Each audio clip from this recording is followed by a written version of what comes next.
Okay, hi everybody. Thanks for joining me today. Looks like quite a few have logged on, so I'll make a start as it's 12:30. So thanks very much. I'm Casey, and just to let you know, I have got Trevor in the background virtually, all keeping our distance, of course, to help with any um, technical problems. Or if anybody has any questions throughout the webinar, please don't hesitate to type them and I'll do my best to answer them. Great, so I hope everybody is staying safe and keeping themselves entertained with all their self-isolation at home. I know it's giving time can be a precious thing, so hopefully everybody's being able to make the most of it. So what I thought was I'd just give of who I am, because I appreciate some of you are new to me and me to you. So I'm Casey, and I am a coach for Horses for Change, which is a company, and I work alongside Dave Manning and Jane Campbell.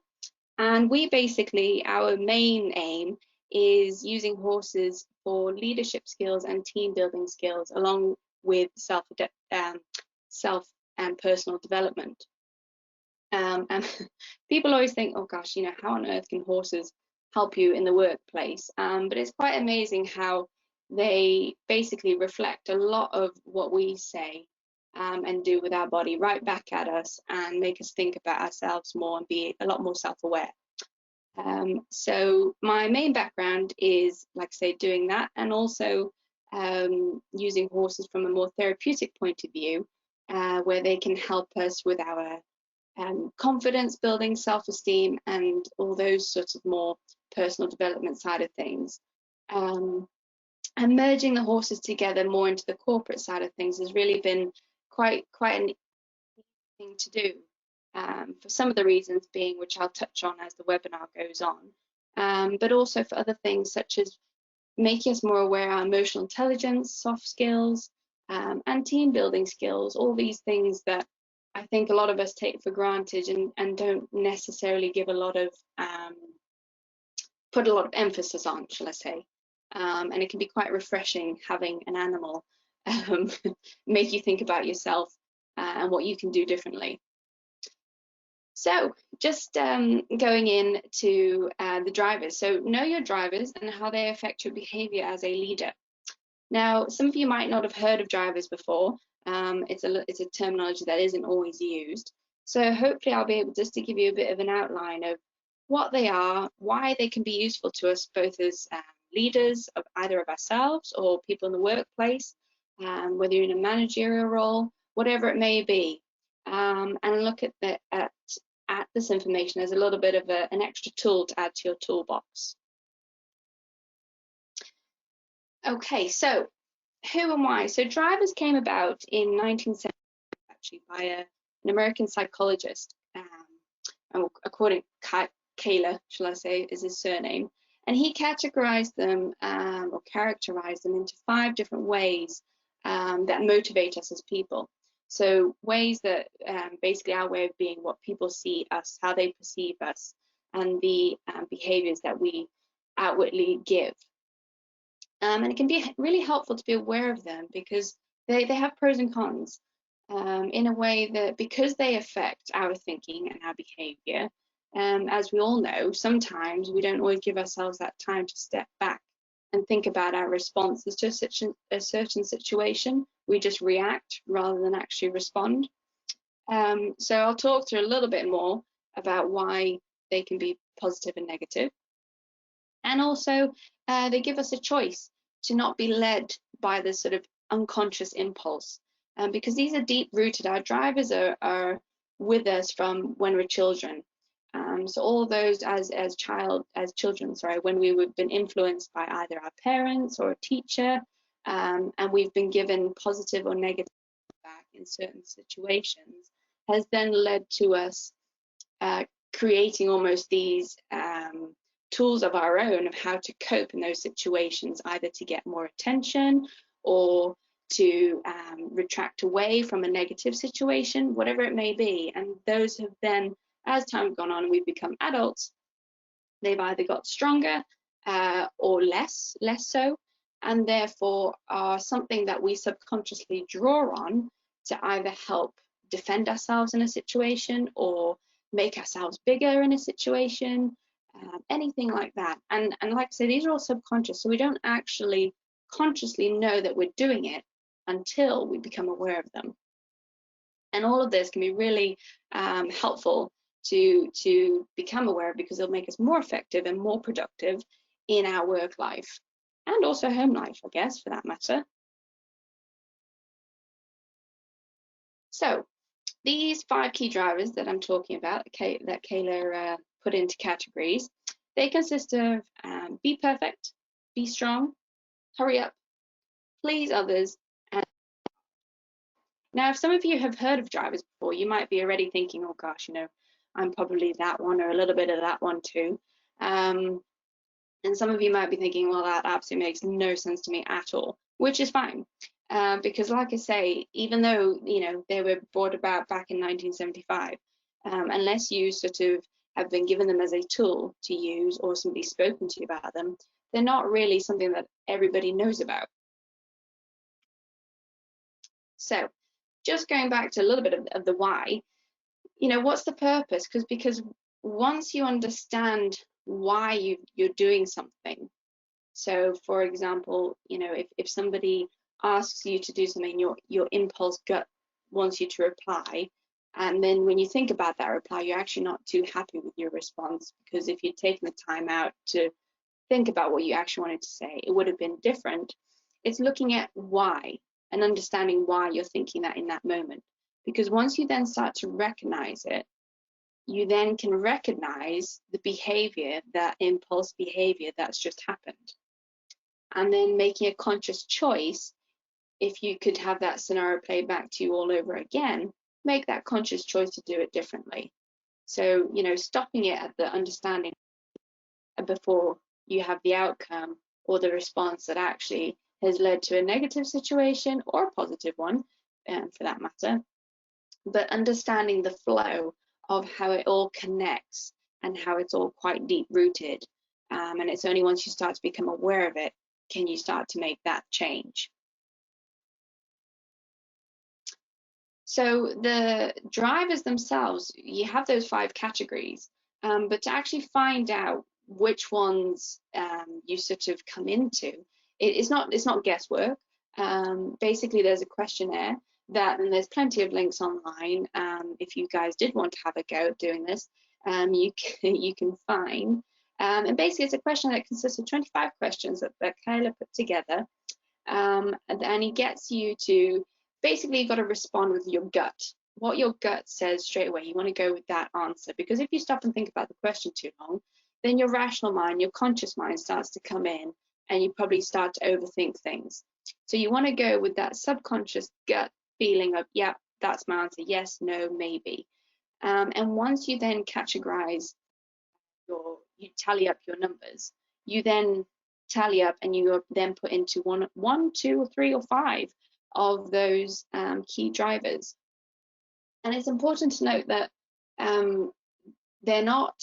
it's not a personality test. So it's not a case of, this questionnaire doesn't tell you what sort of a person you are, or, what in that sense. It's more of a case of self-development, personal development. So looking at what motivates you as a person, what makes you tick, and how, again, it's beneficial in your workplace, in your home life, and just you as a person, but more importantly, you as a leader.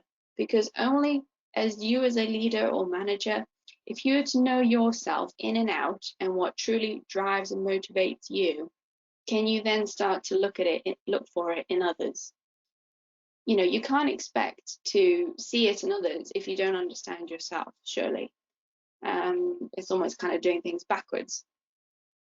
So this questionnaire is quite good, because it gives you a bit of a ratio, because everybody can come, you're not one specific driver. Some people tend to be 2 most of the time, 2 or 3. And those 2 main drivers or 3 main drivers are your sort of that you're motivated by day to day. And it can be quite interesting because a lot of people, when they sort of think, oh, I'm be perfect or I'm hurry up, and they might get the opposite after the questionnaire, it really makes them stop and think and then start to relate it back to scenarios that they actually have had either in the workplace or wherever it may be, and start to reflect on that. And I think, in this day and age, I think there's not a huge amount of still emphasis put on how important it is to reflect. I think people think, oh, it's therapy and it's, having to take time out to think about myself. Well, yes, I mean, obviously you do that in therapy, but don't look at it as therapy. Just look at it as you looking at you and trying to get the best out of you. Because surely, if we've got a job to do, we want to be the most efficient and effective person we can possibly be. And if that means taking a little bit of time out to look inwardly at yourself, then surely that's a good thing. I think so. So self-development is, I think you're probably already grasping, an important thing, and a key to becoming a better leader. And with self-development, it's not just about looking at your negatives or anything like that. Not at all. Look at your positives and your strengths, and how you can encourage yourself to be more of that sort of person, and therefore then draw out of your colleagues. Look at them. What can you do as the leader or manager to support them, get the best out of them? So just to give you a little bit of an outline of each of the 5 drivers, I won't go through it obviously word for word because you'll have the copy of the webinar as well after this. But if you sort of categorize yourself already, just thinking it through, if you're that be perfect person, you're the sort of person that wants to always do the right thing. So you put a lot of energy into getting it right, especially the first time. Your aim for perfection is everything. You check over things, check, make sure it's accurate, make sure it's right. But then sometimes you got to be really careful because all this checking and trying to be accurate and double check and third check, it means you can sometimes miss your deadlines. Or it means that you slightly don't prioritize other things because you're constantly checking on the work that you've already done. And sometimes can be a little bit of holding back from doing things because you're worried you might not get it perfect the first time. So again, you can see the positives there and you can see the negatives. So imagine if you were aware that this was your driver, and you set yourself a project, or you've been set a project task by your leader, how you can then think, right, okay, I'm very conscious and aware that that's what motivates me, and I'm going to keep the good part of it, and I'm going to still try and do my best and get it right first time and all that sort of thing. But I'm going to be very aware that if I'm starting to double check things too many times and I'm using up a lot of time being spent on that, then I need to move on to the next thing. So that's going back to making that conscious choice, because you've recognized the behavior. Okay, so being strong, the be strong person. How many of you out there can probably already think about somebody who's that be strong person? I know I can. And that ability to stay calm. They always have this really good ability to stay calm. It's almost that person within the team that you can kind of just look at them and they're very grounded and calm and don't necessarily look fazed by any stress. And they're driven by the need to cope with crisis and difficult people. So in that sense, they can be a really beneficial person to have around. And they work steadily through any workload. So, keep that sort of steady and reliable. Reliable is a word that comes to my mind when I think of somebody being strong, because they are very good at keeping everything under control, keeping everybody level-headed.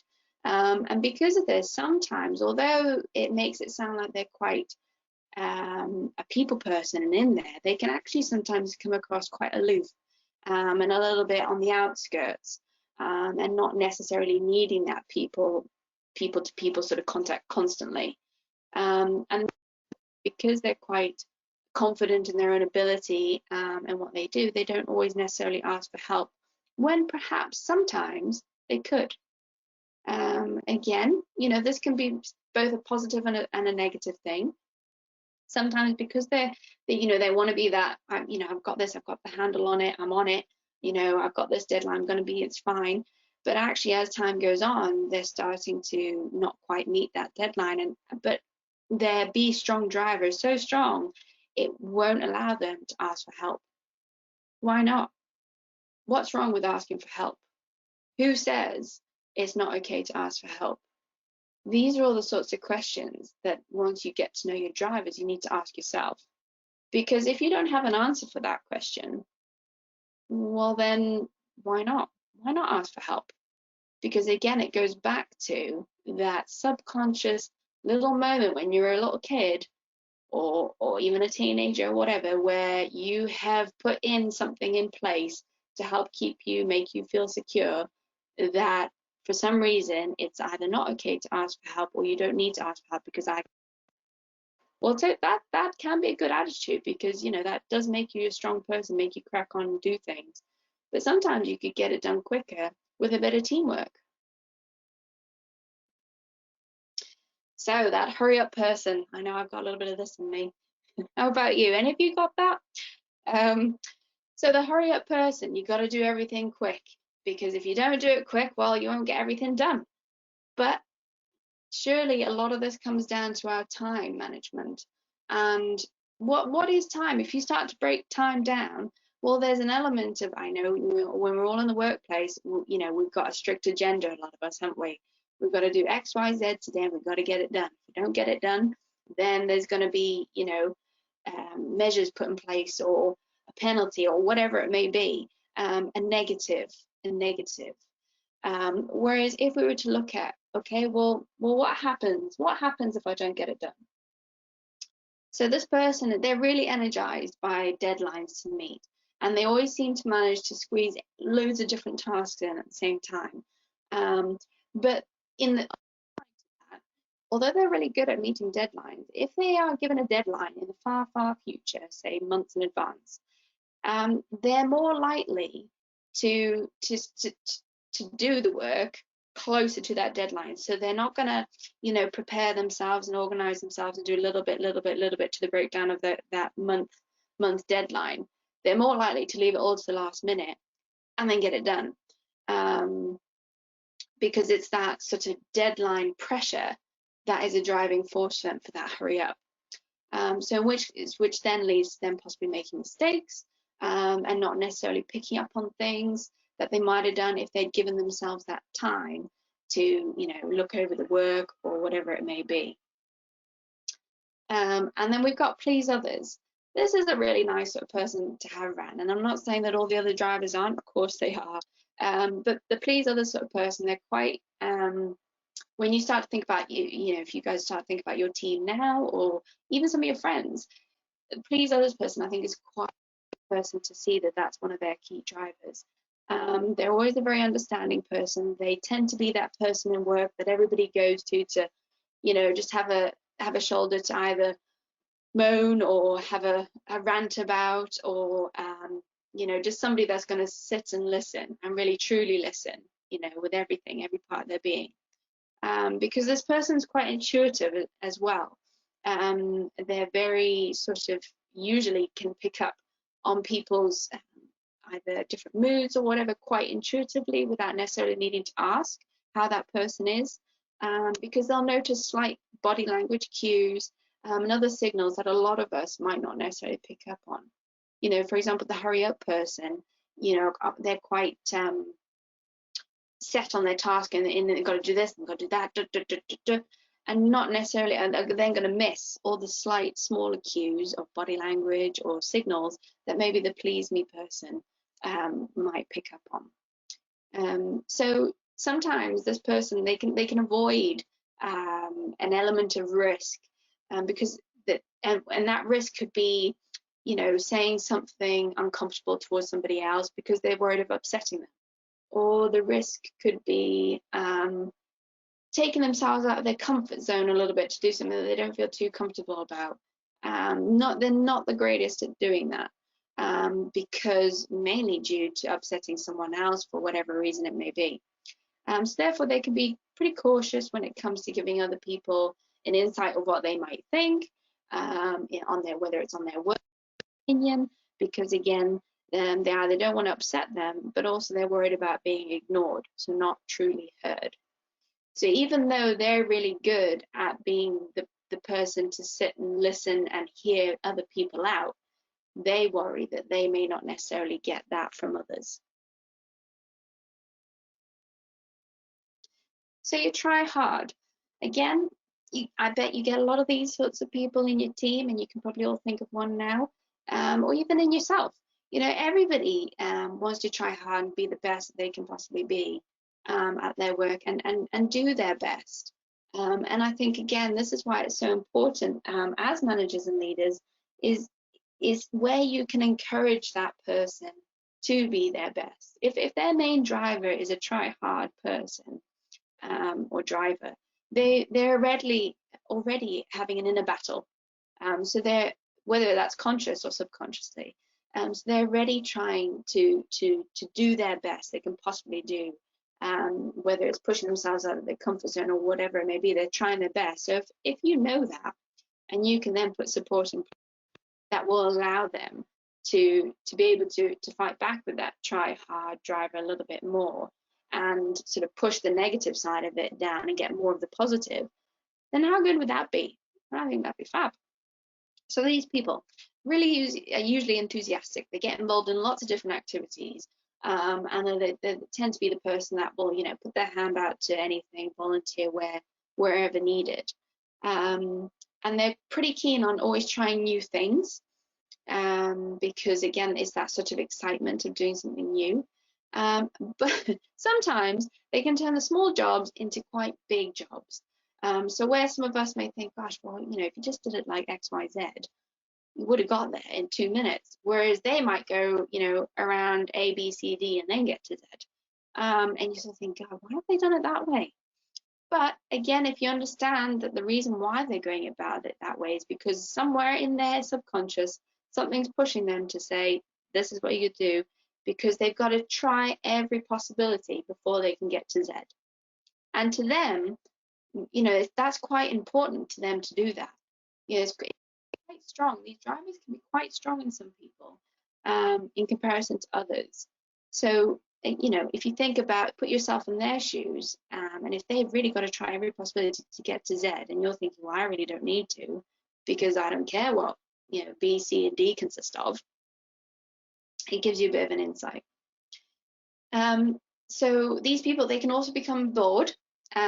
So with detailed work, that follows at every point of leaving, basically they get to the point where they leave work undone because of the finer details that need to be looked at. They kind of get overlooked, because they're already being driven by that, oh look, something in the distance there looks more brand new and exciting, more different, fun, exhilarating activity, whatever it may be. That's what's driving them to get to that.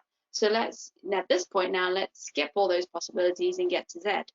So it's a little bit of a, some could say maybe contradiction, but not so much if you look at it in the way that their main driver is doing the new, the exciting, the enthusiasm, the energy. All that is what's driving them, because they want to be the best, keep trying, keep trying, keep trying. So, it can be quite interesting in that sense. So hopefully, those are your 5 drivers. Hopefully you guys are now sort of thinking and pinpointing maybe perhaps where you can see a little bit of those in some of your colleagues, or even yourself. If nothing else, if you can start to see a few of them in yourself, that'd be great, because it might then also just tempt you enough to grab a hold of the questionnaire and fill it out. It only takes 2 minutes. Fill it out and see what your true drivers are, and then start to support yourself really at being a better leader. So like I say, so as a leader, seek to know your employees, and what exactly that entails. So we touched a little bit on, as I said before, a little bit on obviously self-development and emotional intelligence. And emotional intelligence, again, I think is a word that is, or has been for the past few years, thrown about a little bit, and people just think, oh gosh, that's all about being in touch with your emotions and all that airy-fairy therapy stuff again. Not at all, not at all.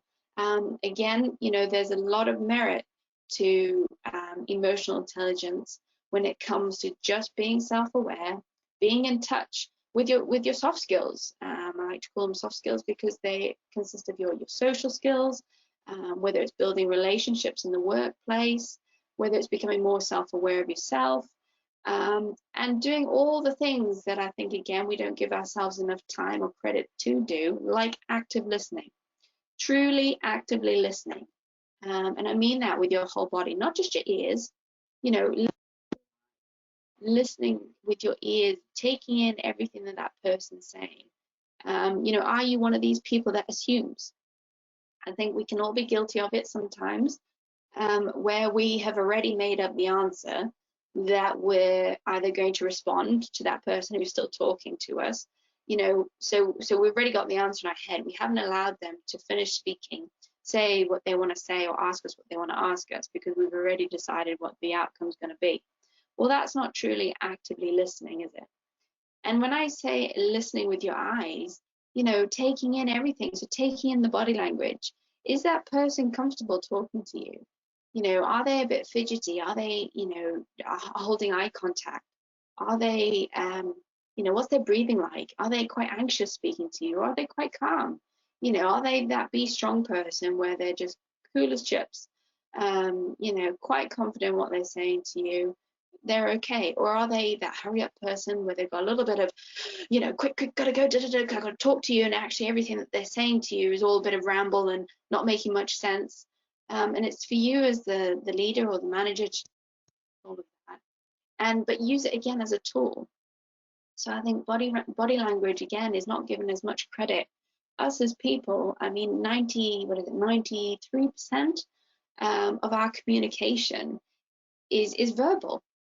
And that's a massive percentage. And when I link it back to the horses are the opposite. That 93%, or if not 99% really, is through body language with horses.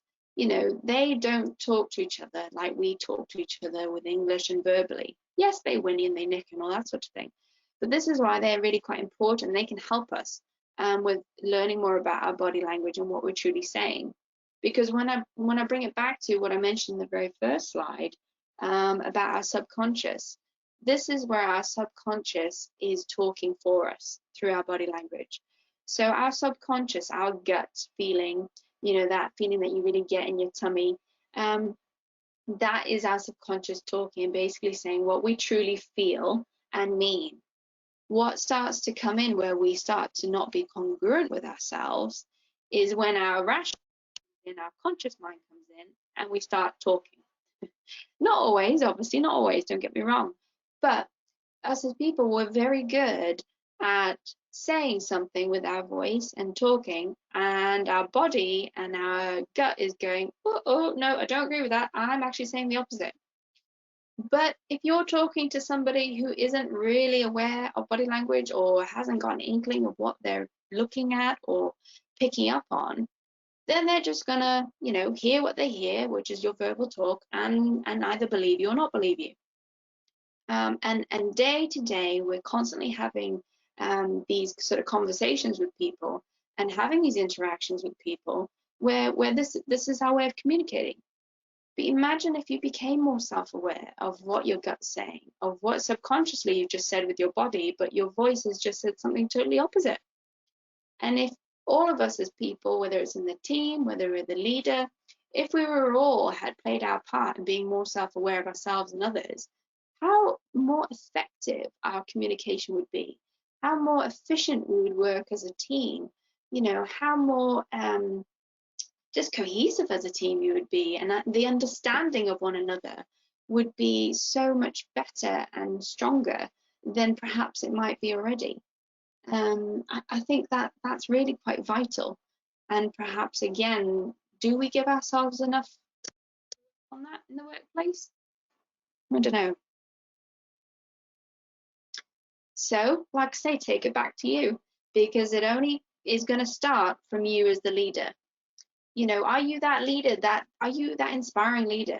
You know, you've got a team underneath you and they look up to you because they understand you, they respect you, you've got that trust. So if they see that you've taken the time out you know, to look inwardly, do a bit of self-development. You understand yourself, and with that, I think is only going to bring a stronger connection with your employees. But then if you were to take the drivers and the questionnaire and all that as a tool and offload and pass on that information to your colleagues, how that would then bring them into that understanding and that better way of being and that way of really understanding themselves to get a better working relationship with one another, a stronger team, whatever it may be. So we go back to that flow chart. You know, take it back to you. Know what makes you tick. What are your motivators? What really drives you? And therefore, what drives your employees? What makes them tick? So get them to understand the why. You know, why do they need to know this? For what reason? And then get them to understand why their driver is what it is. You know, and you don't need to be an expert in psychology or anything like that to know, because you're not asking them to, you know, dive back into their childhood and look at why their driver might be their driver. Not at all. All you're getting them to do is look at it a bit more for just at maybe a slightly more shallow level where you're not going in as deep, where they can just understand, all right, okay, yeah, that totally sits with me. That is me, you know, that hurry up or that be perfect or that be strong. I can see elements of me in X, Y, and Z. Okay, no, I can't see elements of me in that, but that's okay. And how you then can use that as almost like a continuing self-development tool throughout, you know, whether it's, you know, your program of work with that person, how once they become aware of it, you then as a leader can make them highlight it to them when perhaps they haven't picked it up within their work scenarios. So getting them to recognize their behaviors and getting them to recognize how they work with one another within the team. You know, I think in general, the drivers, if nothing else, they're a really good talking point. So they encourage better communication just when talking about them. You know, and there can be a little bit of fun as well, because like I say, it's not a personality test. So you're not getting everybody to, you know, be sort of getting them to think about, you know, who they are as a person, what makes them a person that they are, and all that sort of thing. You're just getting them to look at themselves and how effective they are at working, and making them to look at making a conscious choice to do different. You know, they say that to build a habit, for it to become a habit, you need to do something 30 times, well, consecutively for 30 days for it to become a habit. Now, obviously, we're talking about here things subconsciously, but if you can start to become aware of something happening subconsciously every single day for 30 days, then just think about how easy that would be to start to change that. Because that subconscious has become a bit of a habit because you're not having to think about it. It's just impulsively happening. And isn't that sometimes what habits are as well? So if you think of it in that sense, you're almost looking at repatterning your behavior.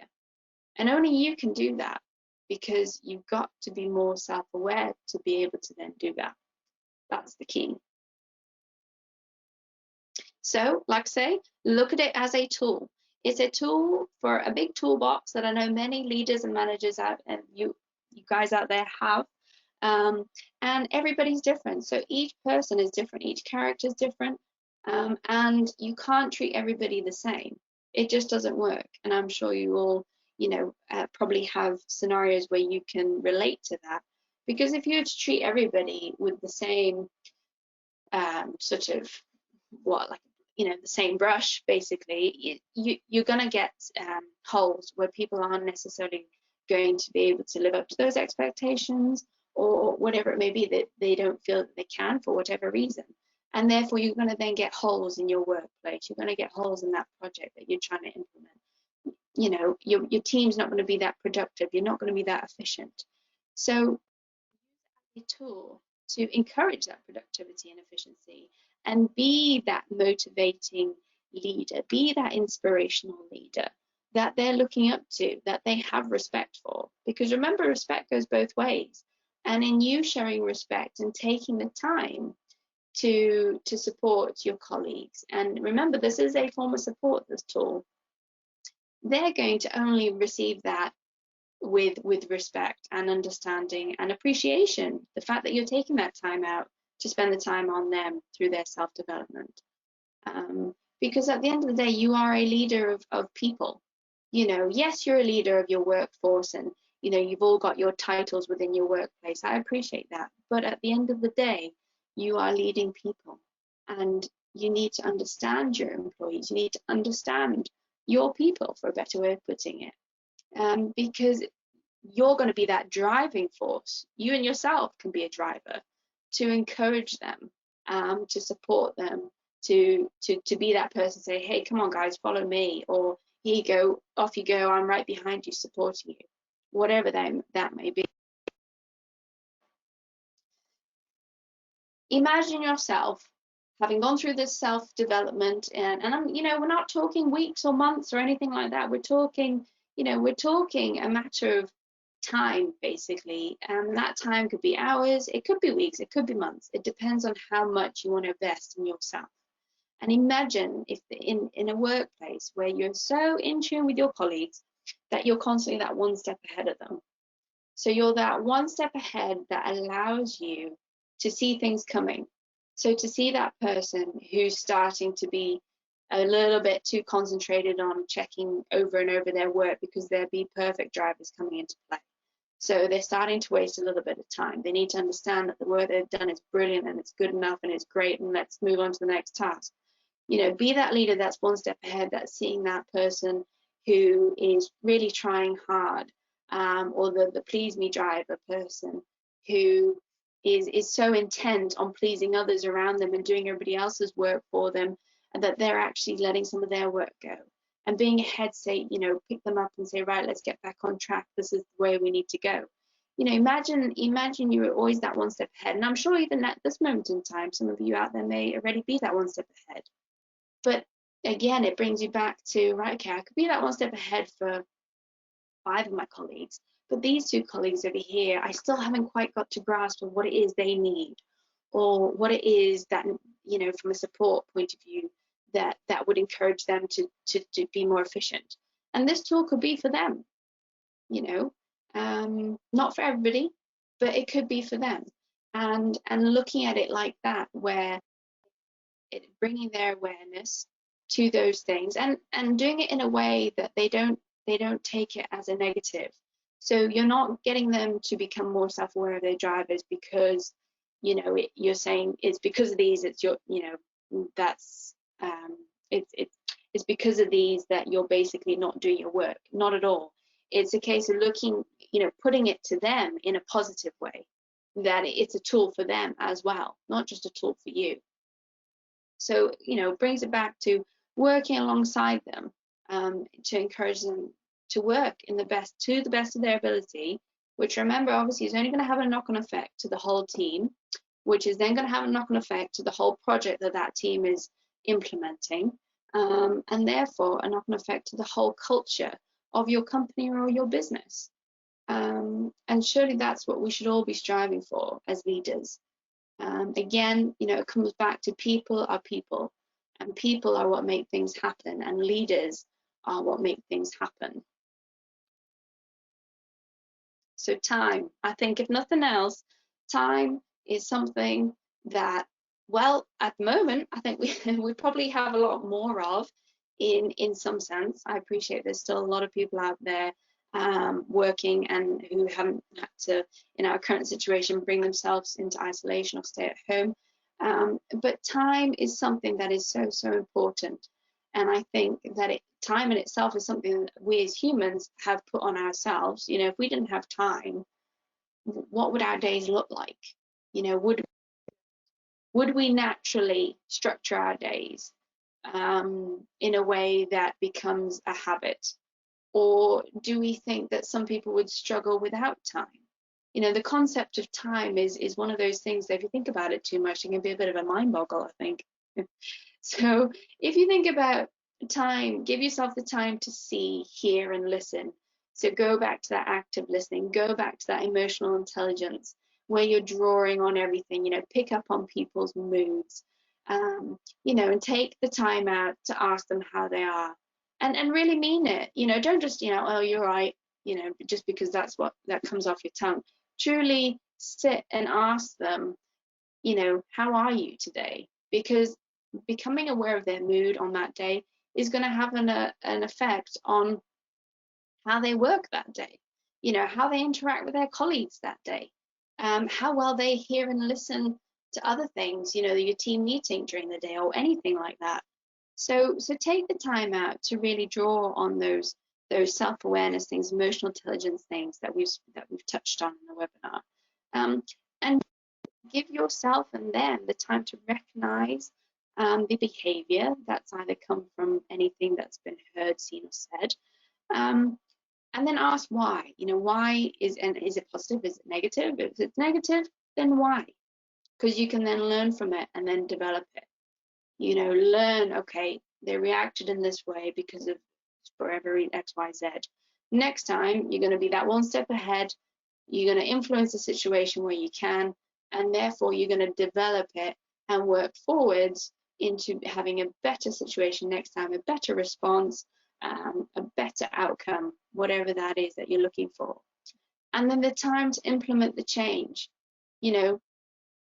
because remember, by giving the time to implement it and doing it continuously and consecutive, those 30-day things again, it'll become a habit.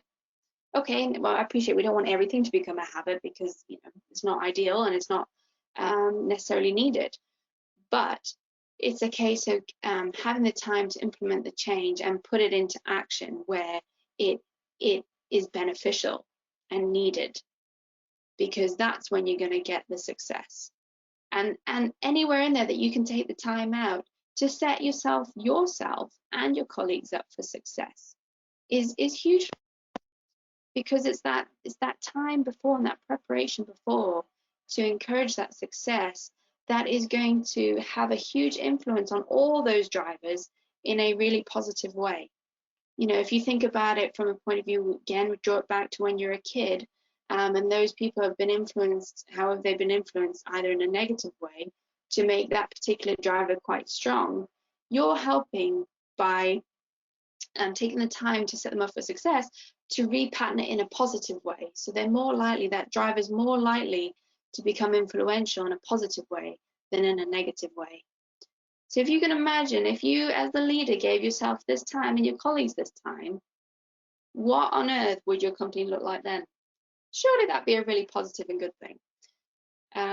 I think so, and I do truly believe so. And I think, again, I think sometimes the simplest of things that we as people can give ourselves, like time, like space, to just draw back and look inwardly on ourselves and how we can improve ourselves, those can make huge and big differences in both our own lives, our colleagues' lives, and the workforce in your company. And I think hopefully you guys would take a little bit away from this webinar today and sort of, if nothing else, to go back and just have a think and be open-minded to, okay, well, what if I was just to take some time out? And ask yourself those questions. What if I didn't? Then what? Because if you can't answer those questions, or if you can answer those questions and it's a positive thing, then why not? Because surely at the end of the day, our well-being also is very important, and time can be a great thing to give ourselves to help towards that sense of well-being. And yeah, so like I said, the horses, they are brilliant at really highlighting all the various things that I've spoken about today in the webinar. They're really good at drawing out our drivers, because horses are very honest beings, and they don't lie, they can't lie, and they live very much in the moment.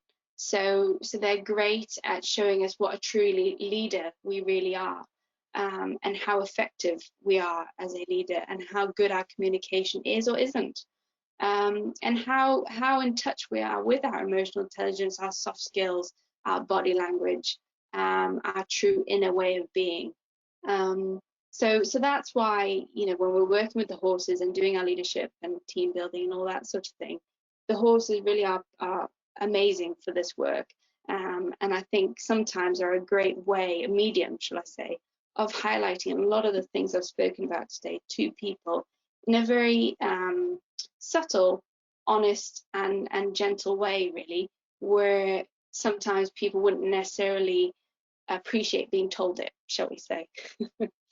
So yeah, so hopefully, like I say, if nothing else, you guys have had a little bit of an insight into something a little bit different that maybe perhaps you haven't heard of before. Or if you have, then just a bit of a refresher and something a bit different to take into your workplace. Whether it's now virtually over the computers, I'm sure a lot of you are working from home, or when we all get back up and running and you're back in your workplace. So I hope you all enjoyed that, and please, we've got some time, so if anybody would like to ask any questions, please fire away. I know Trevor will probably just ping those over to me, but thank you very much. Appreciate you joining me today. And yeah, stay safe, everybody out there, and enjoy the rest of your day. Okay, so Brian, thanks for your question. So you asked about the questionnaire. How do you get access to that? Yes, no, sorry.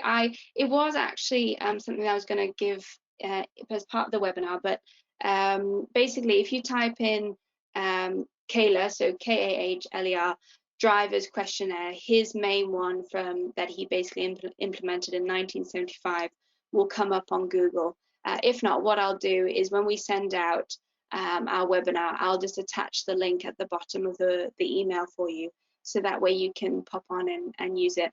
And I hope, yeah, I hope you managed to find out what your drivers are. Thanks very much.